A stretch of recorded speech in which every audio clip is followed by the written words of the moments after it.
Гафурийский район расположен в 150 километрах от Уфы.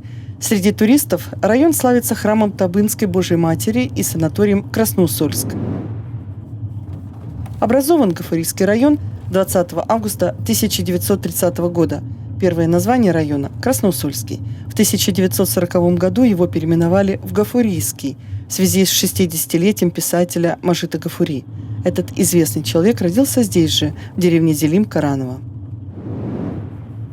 В Гафурийском районе в окрестностях Белого озера Акуль организован Белоозерский государственный заказник по охране бобра, куницы, норки, барсука. Есть и памятники природы – Белое озеро, Красноусольские минеральные источники, заросли лещины известны у села Саид-Баба, ельники по среднему течению реки Зелим. Но самое главное в Гафурийском районе, как и везде, люди. И первый объект рабочей поездки главы Башкортостана Ради Хабирова по этому муниципальному образованию – сельская врачебная амбулатория в селе Саид-Баба. Так, это вот врачебная амбулатория, да? Да. В советское время был это круглосуточный стационар. А сейчас нет Большой. круглосуточного? Нет, сейчас у нас дневной стационар Да, здесь. да. А народ, наверное, просит, чтобы круглосуточный был, да? Да, был такой вопрос. Посмотрим, да? Да.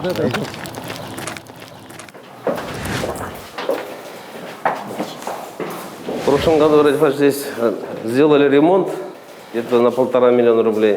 Частично поменяли, получается, оконные рамы поменяли. Где-то 3 окна на первом этаже осталось незамененные, полы, значит, линолеум, двери поменяли. По противопожарной безопасности отработали в прошлом году. Значит, привезли сюда Забелина, Максим Васильевич был здесь уже тоже, помог. Значит, 3 скорой помощи дал району, 3 скорой помощи дал машины, да.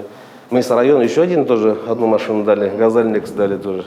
Они сейчас ездят, да, здесь. Закреплен за Саид-Баба, отдельные скорые машины есть уже. Да, как у нас был здесь гараж, здесь плоский. Здесь раньше стояла скорая помощь. Сейчас народ немножко в каком плане, то что здесь, так как была больничная машина скорая, здесь стояла, в принципе. Но так как сейчас у нас была проверка, предписание, должен быть единый регистратор, единый диспетчерский, единый гараж, отсюда должны выехать, и поэтому машина находится у нас в Красноусольске. А сколько ехать?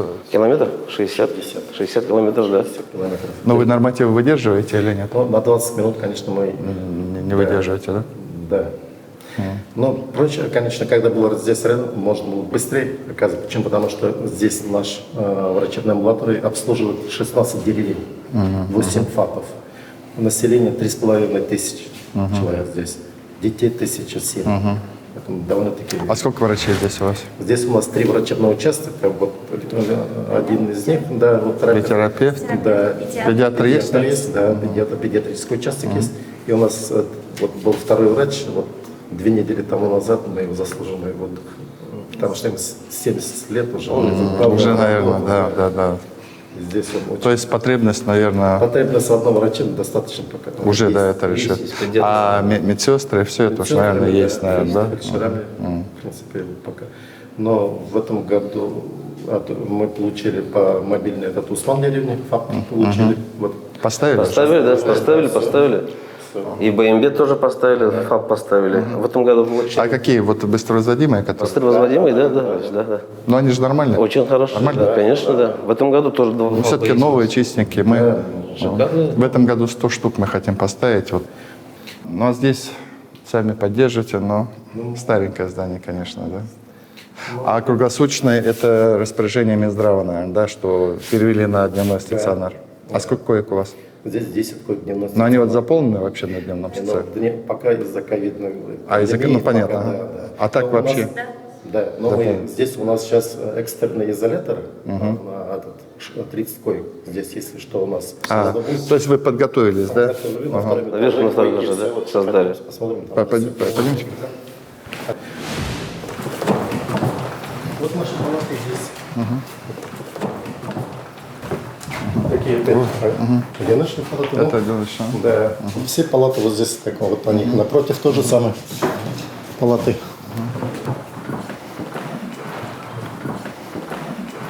Это вот вы приготовили, да? Ага. Кровати специально сделали, 30 кровати заказали. Матрасы тоже как-то... А вообще в районе сколько случаев заболевания? Сегодня 15. 15. Они где все? Но кто в больнице, кто в санизации. Нет, а которые в больнице, вы куда по маршрутизации? Вы в Красносольске или в Стерлитамак, да? Салават, детей в Уфу. А так вот здесь вот в нормальном режиме люди приходят, лежат, прокапываются, да, и так далее. Лекарства-то есть, да? Есть. А аптека здесь есть или нет? Ну, здесь как такое, вот в деревне аптека. А в деревне есть аптека? А Бельгузина аптека есть, коммерческая аптека. Ну, все равно есть аптека, да? Да, есть. Самое главное, народ убедительно просит хотя бы 10 коек здесь. Вот сказать. А круглосуточно? Круглосуточно, да. Они вот постоянно просят. Просят, да? Да, просят. Да. 10 коек просят. Да, это нереально. Почему? Потому что все-таки вот прийти этих людей здесь вечером не будет. Они домой идут все однозначно. Это будет считаться... Это я в Ургалах был, в Белокатайском районе. Ровно так же просят. В Бурзяне был, дайте нам круглосуточную. У вас... Потому что тут в основном бабушки иногда просто даже хотят отдохнуть от всего. Это так-то понять можно, конечно. Ну, то, что хотя бы я сказал, вот то, что у нас дневной стационар есть, вот это есть, в принципе. Но вы полноценно даете, да? Полноценно А вот даем. какое-то оборудование, хоть минимальное у вас, какое здесь должно быть? Что у нас лаборатория есть, КГ-аппаратура есть, в принципе, то, что первично. УЗИ, наверное, здесь не должен Здесь- быть. здесь нету. Нет, да? Да, ну, вот Но ЭКГ, современное ЭКГ, вот сейчас да, мы да, закупали. нормально всё, Ага. да. Ну вот вам чем здесь помочь нужно? Нам крышу Крышу Ремонт сделали? крыши, да. Ремонт крыши, замена оконных блоков, Вы противопожарных. пометьте тогда, вот прямо это. Я вот смотрите, я единственное, что боюсь, чтобы мы спешки не делали. Давайте на следующий год прямо я поставлю на капремонт вашу амбулаторию. Крышу поменяем, там окна все доменяете. Здесь где-то внутри, тут так-то все вы аккуратно все поддерживаете.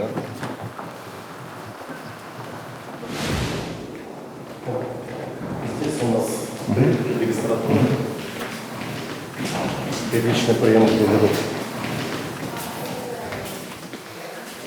А Махат? Ага. Интернет здесь есть, нет? А, есть, да, интернет есть, да, интернет? Ага.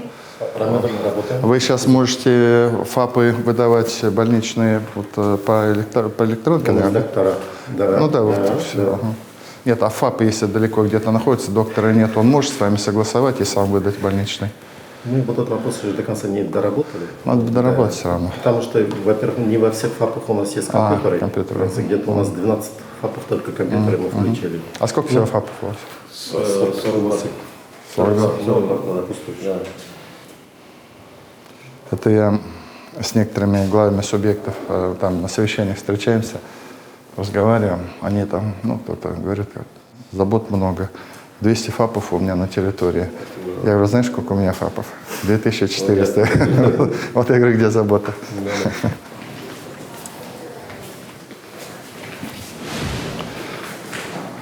Мы вот тогда, чтобы вот по этой прям договорились, ставим вам следующий год в план, в обязательном порядке сделаем. Да? А вы там отрабатываете все поручения, да? Чтоб на работу с радостью пришлось ходить. Молодежь поддерживает, да. Ага. Но в этом году у нас тоже планируется приехать целевые. Есть, да? Есть, Ага. есть, да. Нехватка большая? 20 человек, кроме нас, Георгиевич, нехватка. Ну, мы им квартира под квартиру, целый детский сад дали на территории Красносольского санатория. 2 этажа. Они там человек 10 уже определили почти полностью все. Там они уже живут. Поэтому еще 10 еще свободных мест есть. Так что у нас есть возможность. Есть, да, чтобы это. То, что вы сказали, получается, мы полностью главврачом ездили по всем училищам, по всем, значит, нашим институтам съездили. В прошлом году 10, в прошлом году 10 уже. Значит, у нас было где-то потребность 40, сейчас осталось 20. Ну хорошо, когда молодежь приходит. Да. Только беречь надо. Конечно, так бережем. Себя берегите, а? Спасибо. Ральфович, несмотря на коронавирус, мы все-таки не остановили программу помощи врачам, то, что мы земский фельдшер наши. Ни одну программу, ни земский фельдшер, ни дефицитной специальности, ни сельский тренер, ничего не остановили, потому что люди это главное. Сейчас хотели что-то спросить, да? Здравствуйте. Мы подготовили вам письмо от имени жителей Литвы. У нас закрыто стационарное отделение, у нас Я знаю, это вот то, что и скоро... оно не закрыто, оно вы хотите круглосуточное, да, чтобы Да. оно было. Тоже, У нас все платное, а то бесплатного ничего Не, нет. ну как это? Да. Здесь бесплатно должно быть. Нет, Дневной стационар платный, что ли? Нет. Нет, ну что? Нет, мы всегда өзім келемей бит системаға. Мен третья группа Со инвалидмен, астматик, еще юрек операция шәткем.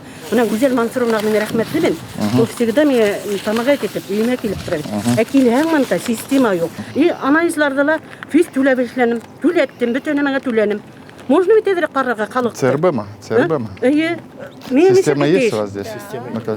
Мен Есть система? бастан өзім хатып алып эшләткәнем бар. Мен Ну, алтамага мына әйтәләр бит. мен өзім хатып олар алғас. әйтер инде, олар Мен ертең хатып алдағыны алғас. яқшы. Мен өзім Харитович хатып алып эшләткәс беләм. Мен өзім хатып алып эшләткән бит.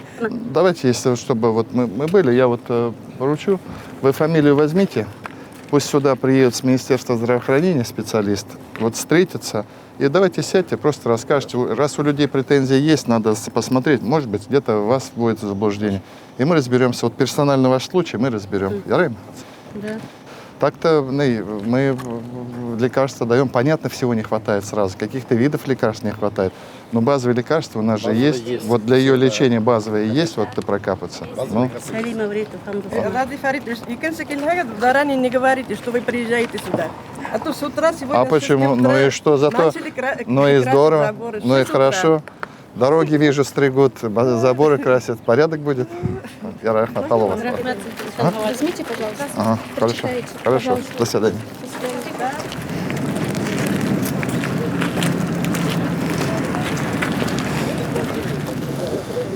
Яра, хабар, рахмет. Рахмет. Басмағыз только, ем. Я хабар, рахмет.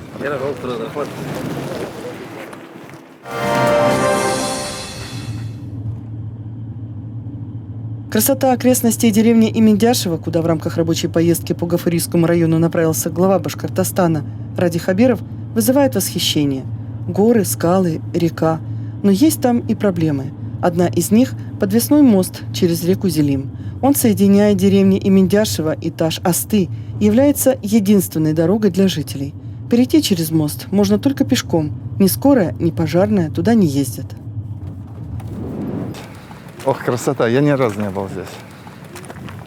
Здесь Кендерлинская пещера, Ради Фаридович, вот 7 километров в ту сторону, справа.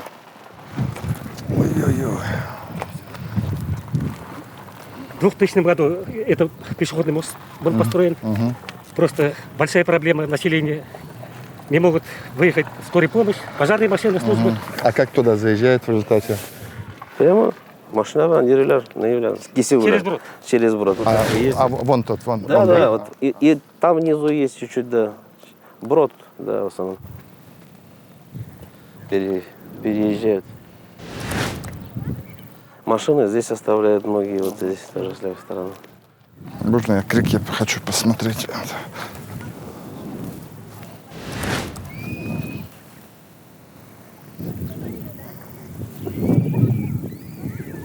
Вода какая чистая. Вообще шикарно. Зелим самый же. Харис. Харис все здесь разрешают. Только туристы не жалеют. Не жалею, да? Налим, Харис. Здесь сплавляются, да? Вот здесь? Сплавляются, вот катамаран здесь встречают. Вот самый выход развиваешь, вот здесь выход идет. Сплавляющих больше там в основном не сплавляется. Вот сюда. А, вот сюда. Но здесь точка Вот прибытия. здесь прибытие, да. Поэтому тоже это место такое притягательное место. А вон там пещера, да, или что это? Это такое? Грот. Грот только. грот, Метров да. 10, да? 10-15 метров. Основная пещера, Победа пещера, 30 лет Победы, которую назвали, А сколько, 7 километров. сколько дворов здесь? 60 дворов. 60 дворов, да? 60 дворов. И соседние деревни там Таша 70 дворов. А в школу куда ходят дети? Школа Имандаш. Начальная школа там, Да, начальная Таишево. есть. Таишево есть, да. Здесь нет школы. Здесь школа нет. Автобус отсюда. А ФАП здесь есть, нет? ФАП, в самой деревне нет, тут соседней деревни В есть. соседней деревне есть. Да. Таишево есть, да. Ага. Сплавляющих где-то в день 1000 человек бывает. Во время вот таких огромных половодий. Легковые машины здесь. Да, Черный очень туман, много, да. Раиль Фаритович. Да. Постоянно черный Да, туман. ну вот то, что вот эту асфальтовую дорогу вот туда Да-да. сделать. Ну вот мы вроде сегодня примем решение. это хорошо было бы. Это вот Большая проблема. Это вот большая проблема, да, сам. Это население даже стираться не могут. Мост мост не буду обещать. Мост все-таки будем толкаться в федеральную программу. Я сейчас выясню. А вот глава говорит, что если он дороги отсыпет другим путем, вас устроит это? Это хорошо было бы. Хорошо было. Там 7 километров, да. 10 километров. 10 километров. 10 километров там. Вот, Рыфаш, от той деревни, вот как раз Таишево, туда в Каварды есть прямая дорога, 10 километров. Через лес. А сюда как Через они лес, да. заезжать будут?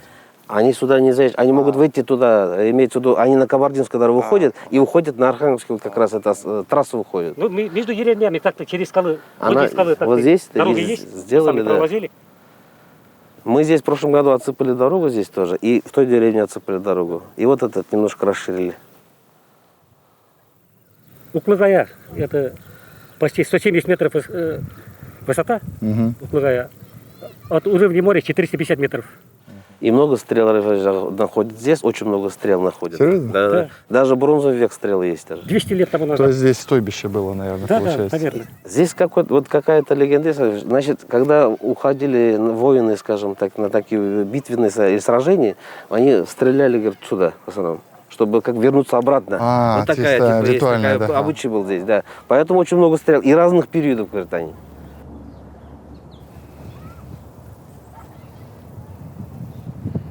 Какая же красота.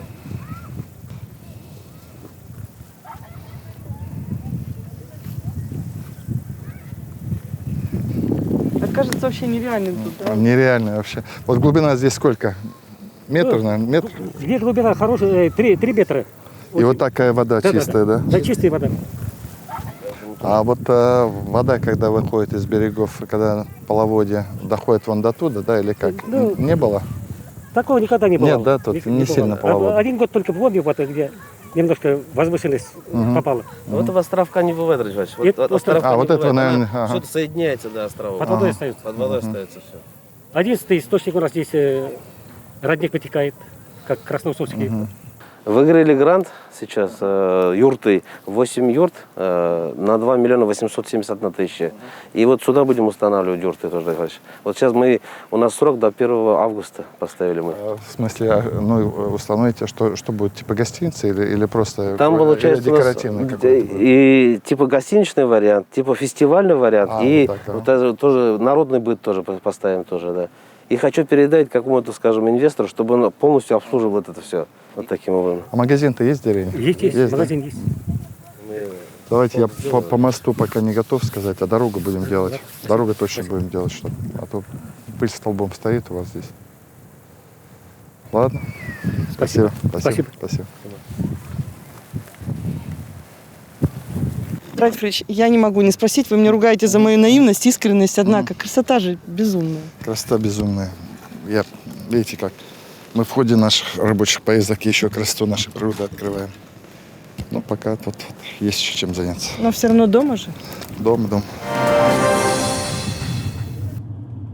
Село с красивым названием «Родина» – следующий объект рабочей поездки главы Башкортостана Ради Хабирова по Гафурийскому району. Там работает птицефабрика «Восход СТ». В планах руководства этой компании и растениеводство. Самостоятельно реализовать все задуманное предпринимателям пока сложновато. Рассчитывает на поддержку правительства Башкортостана. Это вот у вас к запуску готово, Это да? к запуску, да. Мы 24 июля ждем молодняк, суточный молодняк с племзавода Свердловский, село Кашино, это Свердловской области. Вот кросс Ломан немецкой породы. В основном мы на этом кроссе. Вот как начали в 2017 году, реанимировали данный корпус, застелили теплый пол и приняли первые 40 тысяч поголовья. С этого начали мы заниматься птицеводством. И вот по сегодняшний день мы восстановили 3 корпуса. 2 корпуса это под промышленную птицу, уже, где яйцо получаем. И 1 корпус у нас напольного. Вот здесь мы 40 тысяч выращиваем. Вот в данный момент начали реконструкцию еще 1 корпуса. Там мы планируем в этом году, в ноябре месяце, Лаберса все хорошо будет, поставить оборудование для молодняка также. Уже у нас 65 тысяч. И готовим это к полному циклу для того, чтобы нарастить объем промышленной птицы, несушки уже до 150 тысяч довести. В данный момент у нас 71 тысяча голов. И один корпус вот мы подготовим уже под промышленную. Там получается 2 корпуса. Помогаем как-нибудь, каким-то программной помощью воспользоваться? По птицеводству программ пока нет.